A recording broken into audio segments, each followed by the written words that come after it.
Hello everyone, Nubkeks here, and in today's video I'm going to be talking all about Havoc Demon Hunter and how it's improved in patch 9.0.5.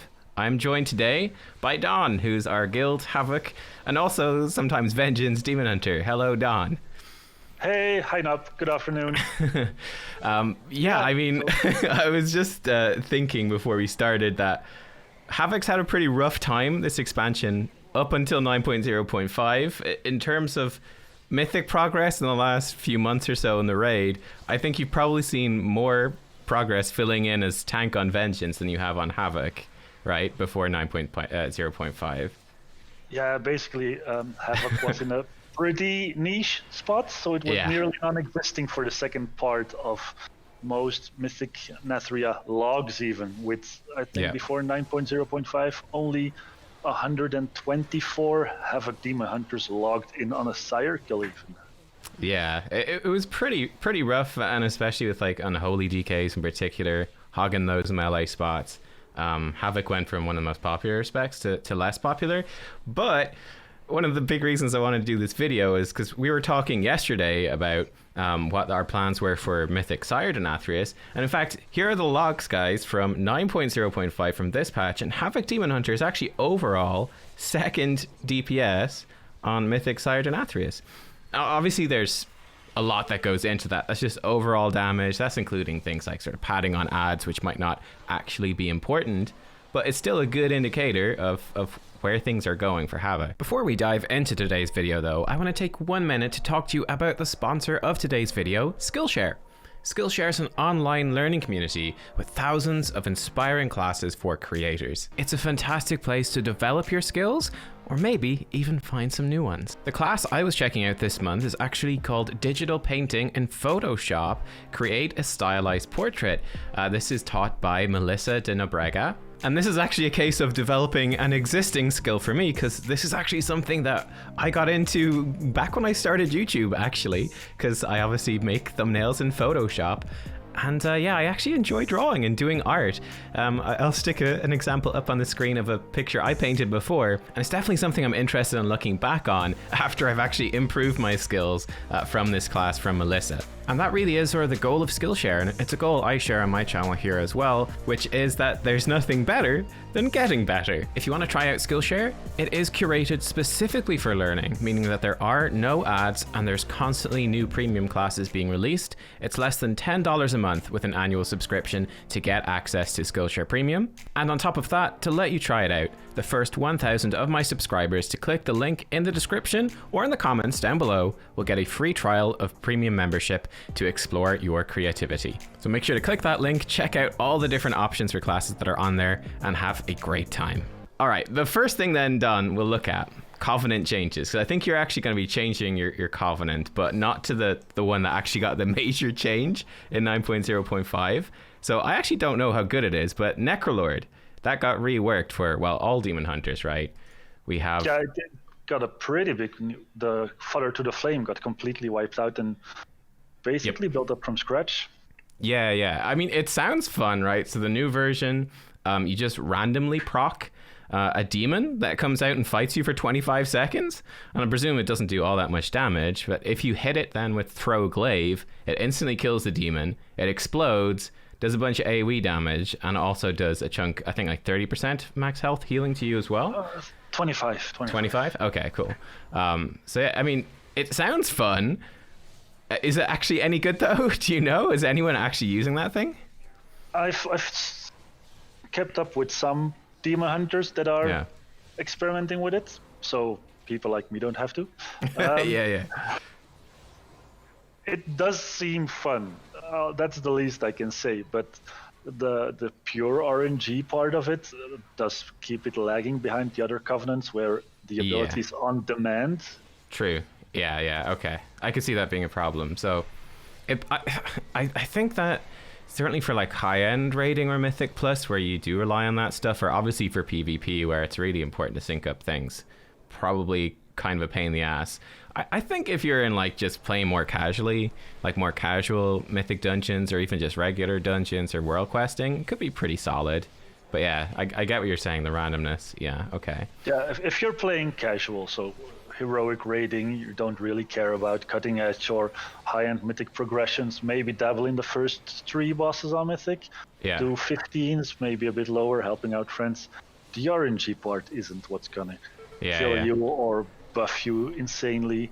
That's the point where you can just play for fun, and it does look really fun. I don't know if other people can see it spawn, but there's like 3 models of demons that can spawn, going from tiny ones to big ones. Yeah, I haven't actually. Yeah, interesting. I haven't seen it. Now I might actually level up or do some leveling on my demon hunter and trying this stuff out from the changes we're talking about here. But I might go Necrolord, certainly for the leveling stuff, and actually see it.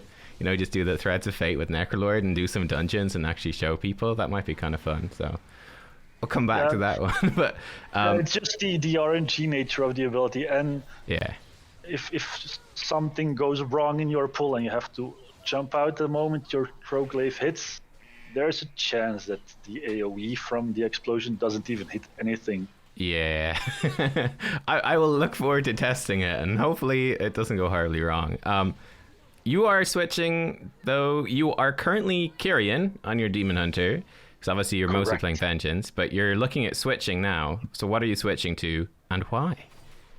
I will go to Night Fae, because it has the most overall usage. It's a high damaging ability. It's almost mandatory for PvP, and I've been farming 2 pieces of gear and I haven't gotten them yet, and I'm at the point where I'm like, screw this, I'm going to PvP to get those last 2 pieces with the correct stats I want. Right. So if you were a new Havoc Demon Hunter or returning for 9.0.5 and you said, okay, considering all these changes, what Covenant should I go? You'd say overall Night Fae is the way to go. Yeah, probably. I had a very in-depth discussion on the Demon Hunter Discord this morning as well. Yeah. Because why not? Why not? And basically, Kyrian is still the go-to for Vengeance, right? Because it has great AoE threat, which in the current kiting meta is rather important. And the Vial is awesome as well. But when you start DPSing, it lags behind on most other things. Okay, yeah. And because we were talking Sire progression, and I need to bump up the DPS, because if you compare high-end logs, you see there's up to 1k, 1.2k DPS overall difference between a Kyrian Havoc and a Night Fae Havoc. Yeah, that's pretty huge. Which is insane if you're talking about 5-6k DPS metas. Yeah. And then for off-speccing into Vengeance, Night Fae is still pretty solid. I think it's not probably the top-tier choice compared to Kyrian, obviously, or maybe Venthyr, but it's still workable, right? It's workable. So Kyrian, for obvious reasons. Venthyr is second overall. The brand that you apply with your metamorphosis, it's also a short cooldown. It does provide quite a DPS utility. But then again, this is pure DPS for a tank. The difference between going Night Fae and another Covenant is you have to pre-plan more. You can't jump in and say, let's blow shit up. You actually have to pre-sigil to get the aggro, because you're lacking a bit in the AoE aggro department without the sigil or the AoE from Venthyr. Yeah, that's true. If you're relying on those Covenant abilities to get aggro, it's going to be a bit of an adjustment period going into Night Fae. I get you. Yeah, but on fortified weeks or raid bosses, Night Fae does hold up, because it's a 90-second cooldown with a 30-second 50% leech debuff on your main target, which can be quite useful as well. Okay, let's look at one of the spiciest changes, I guess you would say. This is, I think, potentially a love it or hate it thing, which is a talent change, right? Unbound Chaos. So this, you like it? Are you a fan? Not particularly. I think it's cool. I tried it on Heroic Sires already. Okay. And it's insane. It does so much damage, but the offset of having to use a movement cooldown as a DPS cooldown, it feels weird.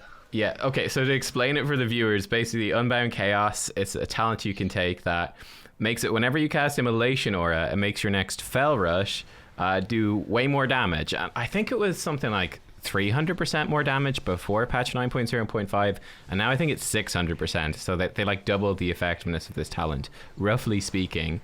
But yeah, as Don said, it basically takes your core movement ability, Fel Rush, and turns it into this massive AoE nuke. Like, how hard roughly does it hit now, do you know? I have seen it crit on my character for 14k. Okay. Is it capped? Like, is it target capped? Yeah, I think it's also target capped. I need to check my logs for that because I'm not 100% sure on that. Something I failed to.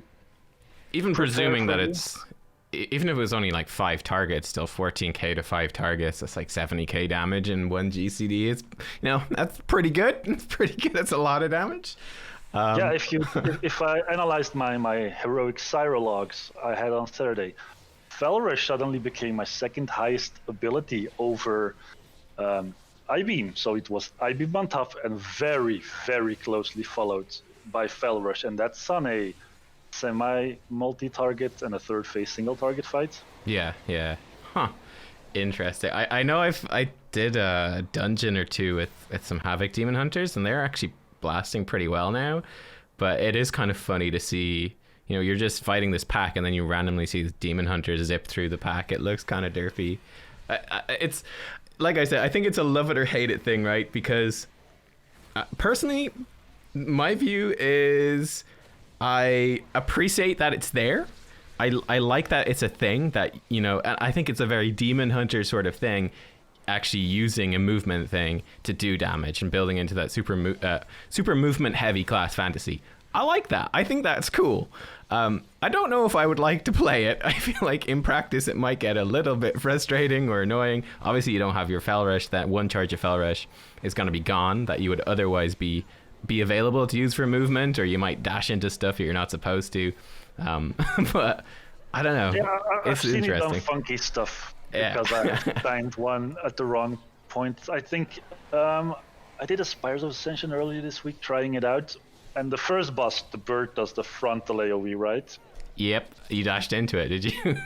I dashed into it, but right in front of him. So that's a yard or two further than I anticipated. And I got hit by the 3 orbs, and I instantly got clapped. No way I could have survived that. Nice one, dude. Nice one. But yeah, long story short, though, it's a pretty good buff to your damage, right? This is the new BIS talent. Is it AoE only, or is this BIS for single target as well?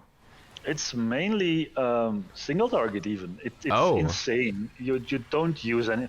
Glaive Tempest has its merits, but in terms of this shit has to die quickly, go Unbound Chaos. It's a very high on-demand burst if needed, with only a 20 to 25 second, depending on haste and point in the fight, of course, cooldown, which is not a lot.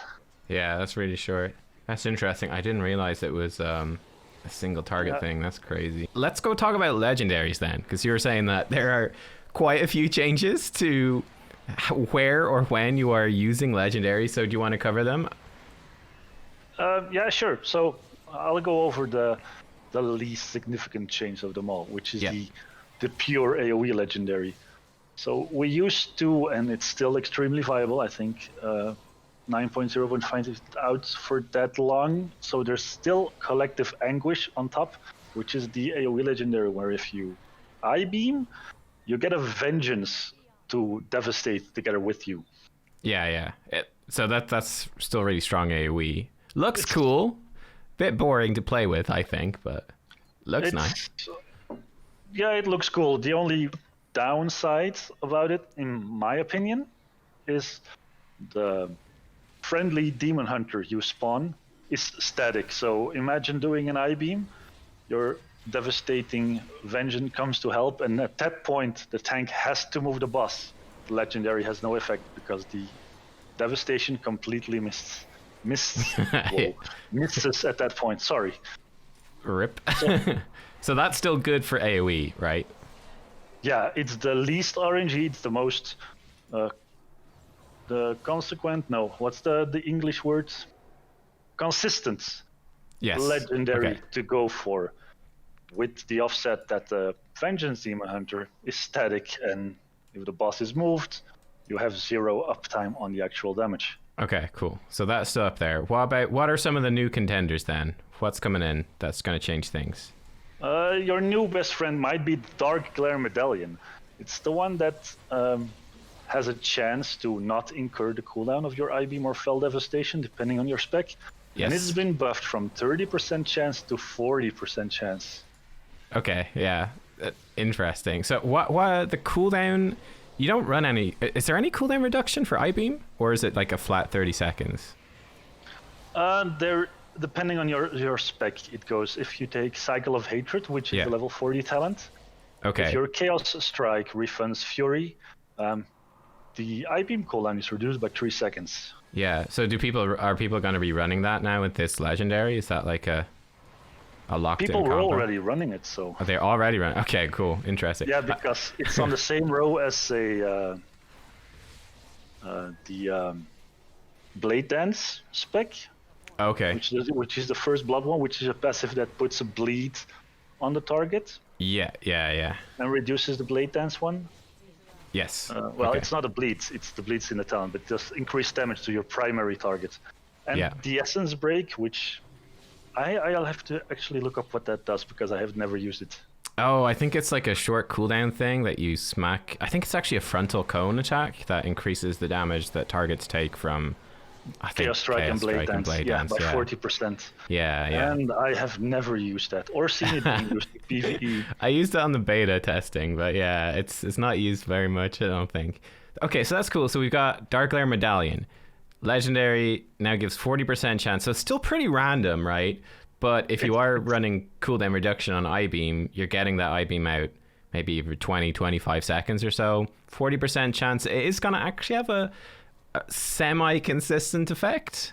Gives you back the Fury cost now too. It's interesting. It's definitely up there, and if you run on pure simulations, so no real world experience but pure sims, it's the 10% buff that it got, so 30 to 40, actually does make it in theory worthwhile over Collective Anguish. Okay. For AoE. Yeah, because you can, with some RNG, you can maintain your meta for a long time. If you have I-Beam meta, you can I-Beam immediately again. Imagine that one not going on cooldown. You have 3 I-Beams going off in short duration. That's That's kind of cool, actually. That's kind of cool. All those mina metas, they stack for 6 seconds. So you had your big meta, which is your offensive cooldown, of course, and then suddenly you get an 18-second extension on that because of that legendary. Yep. Which is a lot. So it's potentially the best for AoE, potentially, yes. Right? Is it single target? Is it any good? For fun, I think. Okay, for fun. If you're going to push logs even on a single target fight, yeah, you wouldn't use it. Go with it. Yeah, you can use it because if you have the right RNG, in theory you can extend your meta indefinitely. Of course, in theory. Interesting. It's gonna be fun to try and get heroic logs. I wouldn't use it on Mythic yet, but trying it on heroic should be fun. All right, let's say like in a tyrannical dungeon, like would you be running this in Mythic Plus now? Is this the go-to? Dark Glare? If we're going tyrannical, I'm going Burning Woods. Okay, which we'll talk about next. Okay, cool. So, but Fortifies Dark Glare be pretty good, but maybe not tyrannical. Okay. Well, Fortifies, I definitely see it being more useful, even though the RNG effect, than Collective Anguish, because how many tanks do you know that stand still with mobs in the current meta? Yeah. Let's talk about this is the final big change, right? And arguably the biggest one, Burning Wound, legendary. Yes, it looks awesome. Okay. I mean, our previous single target legendary was Chaos Theory. It was a significant DPS upgrade single target compared to Collective Anguish, but it had that RNG feel to it. Yep. So I did runs, guild runs, raid runs, whatever, with the legendary, and then sometimes I'd see myself spike high, and then like, yes, we got to kill the boss because this is gonna be an insane log. So I had 99 logs with Chaos Theory, legendary, but then the week after it just wouldn't proc, and then you have nothing. Then it's just a stat stick. Right. So yeah, go ahead. So Burning Wound, what does Burning Wound do? So Burning Wound applies a 2k dot to everything you hit with your Demon's Bite for 15 seconds.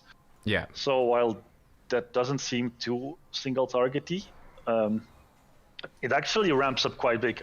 Also because everything that's hit by your Demon's Bite and has a debuff takes an additional 65% damage from your Immolation Aura. Yes. And this is gonna be really, really weird to hear, but if you sim a Burning Wound legendary and then look at your breakdown, I can see the damage per executed time on this legendary. Suddenly my Immolation Aura becomes my #1 damaging ability. Interesting. So this is, yeah, it's kind of weird. You wouldn't think that this would be that good in single target because it's a 15-second dot. So like if there's 2 or 3 targets, you know, like you can easily, I think, maintain Burning Wound on them because Demon's Bite, that's your filler ability. You're going to be pressing that all the time, really. It's going to be one of your most frequent button presses. So it should be easy to multi-dot. So against like 2 or 3 targets, obviously you can get that dot on multiple, but 2 or 3 certainly. Maybe can you get it on more than that? I'm sort of guessing 2 to 3. 3 probably would be easily maintained. Probably 5 might be spicy. It's gotta be. In theory, it should be possible. So I'll have to try that out as well. Yeah. But I think you can rotate it around. Yeah, and like Immo Aura is obviously AoE, so then you can get that boosted Immo Aura damage and everything. But that's crazy that it's single target as well. Wow. So this is your best single target legendary now overall is Burning Wound. Put a dot on the thing. By a mile ahead of Chaos Theory, also because it doesn't have the RNG factor. And it has its use in low priority ad cleavage, or at least, or fights where there's 2 or 3 targets. I'm thinking Huntsman, where you have 1 bear, you can maintain the dot all the time, and it will stack up in the end. I've looked at some logs, and people are using it more. It's not complete. The logs are only a week old, so there's not a full representation because not everyone has crafted it, but it looks awesome to see. For example, if you look at Hungering Destroyer, the 9.0.5 top Demon Hunter is still using Chaos Theory, but he had 3 power infusions. Yeah, nice. Okay. and it's legendary, heavily influenced by haste as well. When I was looking through the logs today, like getting some stuff, I can't remember what spec it was, but they had like 12 power infusions in a fight. Like, holy crap, man. 12 power infusions. That's it lasts like 20 seconds. That's what's that, like 4 minutes of the fight, I think you were power infused for. Like, that is ridiculous. Anyway. Yeah, and quickly side jumping to the Dark Glare Medallion, because we can right now. Yeah. Hungering is a single target fight. Yeah. And the second highest 9.0.5 log from a Havoc is with the Dark Glare Medallion. So with the right RNG, you can just chain meta. Interesting. Okay, so tell me this, Don. Let's say I jumped on my Havoc Demon Hunter right now and whatever, got to level 60. You'd be recommending probably go Night Fae. And what about Legendaries? What should I build first? Let's say I'm doing all sorts of content. What should I build? What do you think? Burning Wound? I think you'll be better off with Burning Wounds right now because it has a small cleave potential. It has a single target, obvious potential. It's just more usage. It has more overall usage than the AoE one. Yeah. In my opinion. So there you go. Wow.